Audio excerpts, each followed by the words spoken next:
aqui é a Anne e a aula de hoje é sobre a arte contemporânea no Brasil e no mundo. Primeiro vamos falar sobre esse termo, né, a contemporânea, arte contemporânea. Será que esse nome ele vai fazer sentido daqui para frente, pensando na questão de tempo, nas marcações temporais e as produções artísticas, né? A gente tem primeiro a pré-história, depois a antiguidade, a Idade Média, a Idade Moderna e a idade contemporânea. Essa palavra, ela significa algo que está relacionado aos seus dias. Só que pensando no futuro, talvez essa palavra não caiba mais. Por enquanto a gente usa esse termo, né? Mas é uma questão para se pensar aí.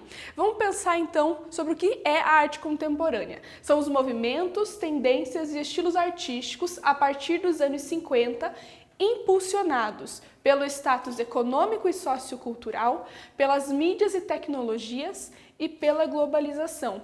Pensando assim na configuração, né, social, tecnológica, política da Europa, dos Estados Unidos, né, como que os artistas se viam dentro de todo esse contexto, como que eles poderiam expressar e produzir cultura, produzir uma identidade a partir desses temas que estão bem presentes ali. Então, quando a gente fala em globalização, pensa nas interferências culturais, né, nessa riqueza toda que fica muito múltipla, é interessante se apropriar, desenvolver, transformar a cultura mesmo. Os artistas, dentro de suas identidades visuais, buscam a ruptura com padrões acadêmicos, e isso é uma característica das vanguardas, desde lá o início do século XX, né, a ruptura com aquilo que é tradicional, com aquilo que é clássico, né, e de repente buscar algo muito mais particular e talvez mais interessante. A experimentação é a interação entre técnicas e mídias, inclusive interagindo com cinema, com televisão, com rádio, com música, enfim, todas as mídias que fazem parte de uma cultura. E expressar a criatividade, ok? Isso faz parte de todos os movimentos, estilos e, logicamente, está dentro, né, inerente ao artista. Vamos falar aqui sobre alguns movimentos e tendências importantes dessa época, a partir, né, iniciando pela pop art, que começa ali bem alinhado com o final da Segunda Guerra Mundial. Os pontos importantes para falar da pop art são a criticidade, a temática popular, técnicas mistas, cores intensas e contrastantes. Esses artistas aqui, ó, eles são bem importantes, né? O Claudio Tosi, que é brasileiro, o Roy Lichtenstein e o Andy Warhol, que são dos Estados Unidos, e, obviamente, existem outros artistas, por exemplo, o Richard Hamilton. Ele fez a primeira obra considerada uma obra de pop art, que é uma interação entre técnicas, né? Ela é uma colagem com peças recortadas de revista, de jornal, que tem objetos, figura humana, e é um cenário todo interessante, que fala um pouco sobre a nudez, a questão da beleza, a tecnologia, os acontecimentos históricos, né, daquela época. É bem interessante se você for procurar essa imagem.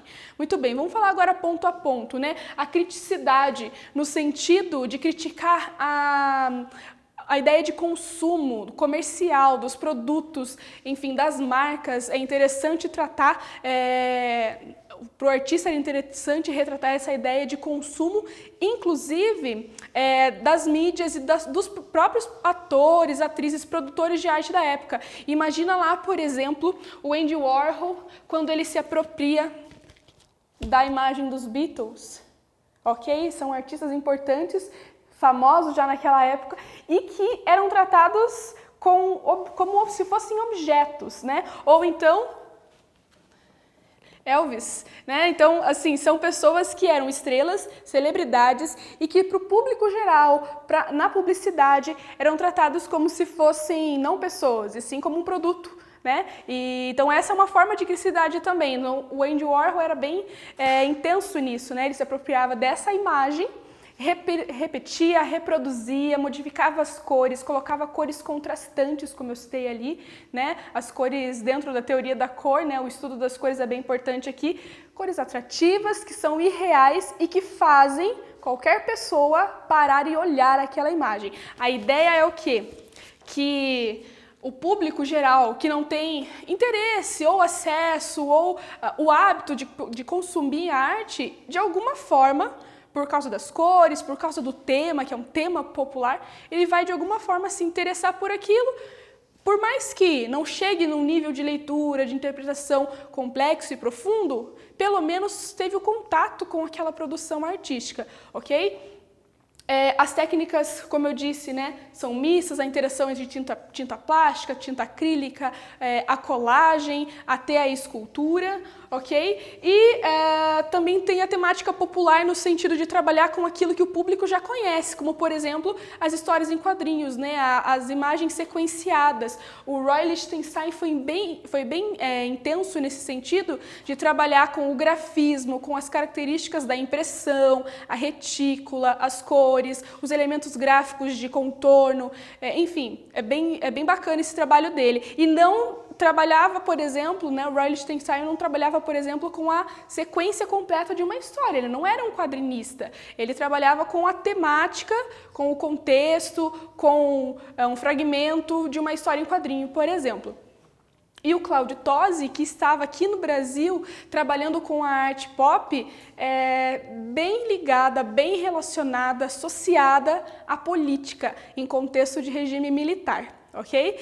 Essa imagem aqui do lado, que é uma das reproduções que o Andy Warhol fez das latas de sopa Campbell, né? Então, como eu disse, ele é uma das serigrafias que ele fez.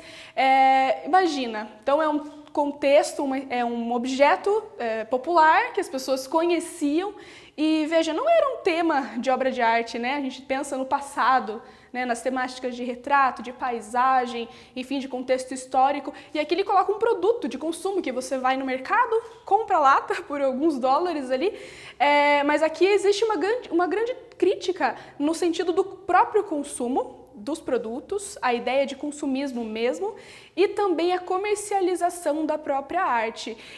Tem uma grande exposição dessa série aqui que ele fez com 32 telas de serigrafia, que ele posiciona na parede as 32 serigrafias, cada uma com um sabor da sopa, como se fosse uma prateleira, né? A arte está sendo comercializada naquele sentido ali.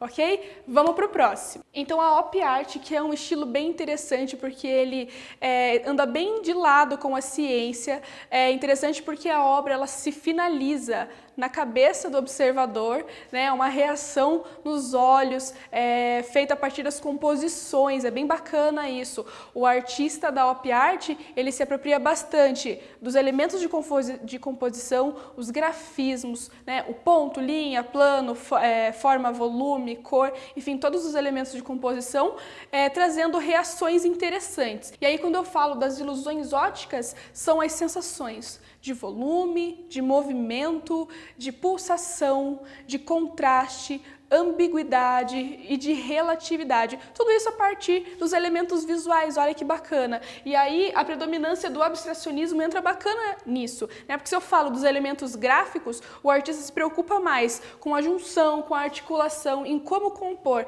os elementos gráficos, formando imagens abstratas, mas que gerem alguma sensação, alguma emoção, um sentimento bacana no olhar do observador, ok? E aqui eu coloquei o observador ativo, então só relembrando a ideia de que o observador ele é extremamente importante. Olha só, quando a Op Art começou, quando ela foi divulgada, né, pela primeira vez, uma obra foi publicada numa revista, por exemplo, não foi um estilo muito bem aceito, porque mais parecia uma experiência científica no olhar crítico, né, do que uma experiência artística. Os artistas, né, que são brilhantes nesse estilo, Victor Vasarely, o filho dele, a Brigitte Healy, eles demonstraram aos poucos, né, como que essa experiência artística era extremamente valiosa e que não tem nenhum problema a arte estar andando ao lado de uma outra ciência, né?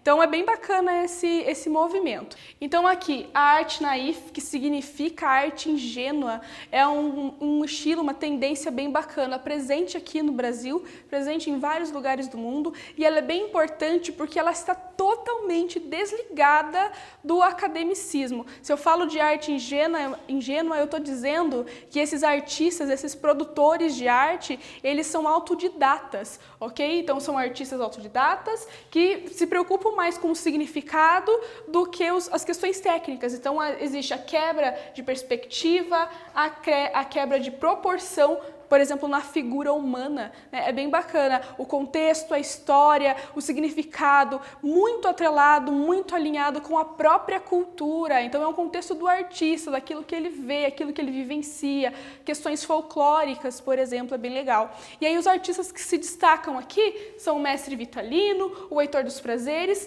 e a Lia, ok? Então existem muitas paisagens, representações culturais, registros, né, de eventos, é bem bacana esse movimento aqui. Eu vou colocar para vocês 2 folhetos de literatura de cordel, que são 2 exemplos aqui de arte naif, ok? Por que são 2 exemplos de arte naif? Porque a gente tem a junção entre a gravura, ok? A experiência com a gravura, que é uma linguagem artística também. A pessoa experimenta, ele experiencia essa técnica, geralmente fora da faculdade, ok? E dentro a gente vai ter a questão da literatura, né? A literatura de cordel, que tem toda a métrica, toda uma técnica bacana que é passada na vivência, é um conhecimento aprendido pelo empirismo. Então isso aqui é riquíssimo, ok, gente? E por que cordel? Porque lá na feira, na pracinha, ele é pendurado na cordinha, no barbante, como se fosse um varalzinho, e aí você tem a liberdade de escolher, de ler. Muitas vezes o cordel ele é apresentado em forma musical, ok? Com os rimadores, os trovadores. Então, isso aqui, ó, é uma cultura brasileira riquíssima. E o próximo aqui, então, para finalizar, o grafite. Vamos lá. A linguagem é verbal e não verbal, porque quando eu falo verbal, eu estou falando das tags, das assinaturas do artista, ok? Existem tantos estilos de escrita, né? Então é uma escrita muito artística, articulada na forma, na cor, é uma leitura, uma escrita muito complexa, ok? E a linguagem não verbal, porque pela imagem a gente tem o potencial de comunicação, transmissão de informações e etc. A crítica, a denúncia, o registro, a expressão e a cultura. Então, são vários pontos aí importantes que estão ligados, né, no movimento do grafite, que começou lá nos anos 70, aproximadamente, né? Nos anos 80 ganhou força nos Estados Unidos e na Inglaterra. E aqui no Brasil, a gente tem tantos exemplos, né, de artistas que são dessa escrita, né, dessa linguagem que se apropria do espaço da cidade, e é muito bacana. É uma intervenção sobre o ambiente urbano. Assim, ó, é bem bacana que o grafite está muito alinhado ao crescimento da cidade, à questão da periferia, ok? Então, quando a gente anda nos lugares mais periféricos, longe do centro, a gente vê bastante essa expressão do grafite, que é, inclusive, uma linguagem do hip hop, né? É um universo de tendências artísticas, de música, de poesia, de dança, de artes plásticas, né? Como o grafite. E os artistas que eu tenho para citar aqui, o Basquiat, o Keith Haring, o Banksy, o Cobra, os Gêmeos e a Nina. Eu também não coloquei aqui, mas tem o Thiago Mundano, tem o Bolacha, enfim, vários escritores da cidade, vários artistas importantes. E olha só, eu coloquei aqui um trechinho de uma obra do Keith Haring, aqui também. E o que é legal? Que o grafite ele passou por vários obstáculos, né? Primeiro, a aceitação como forma de arte. E aí agora que é uma arte aceita, entre aspas, porque tem algumas questões em relação ao grafite e a pichação, né? Que andam juntos e existe uma linha bem tênue entre eles, né? Mas o grafite, que é bem aceito como arte, é comercializado também. Veja só, a gente tem de repente uma obra que foi colocada no muro, reproduzida e vendida, reproduzida em papel, de repente uma estampa de roupa, uma estampa de algum outro objeto. Então é interessante perceber que é uma arte recente e que tem um desenvolvimento muito rápido, né, uma transformação muito bacana, ok? Gente, é isso então. Desde lá do outro quadro, o início da arte contemporânea nos anos 50, finalizando aqui com o grafite. Ficamos por aqui, até a próxima!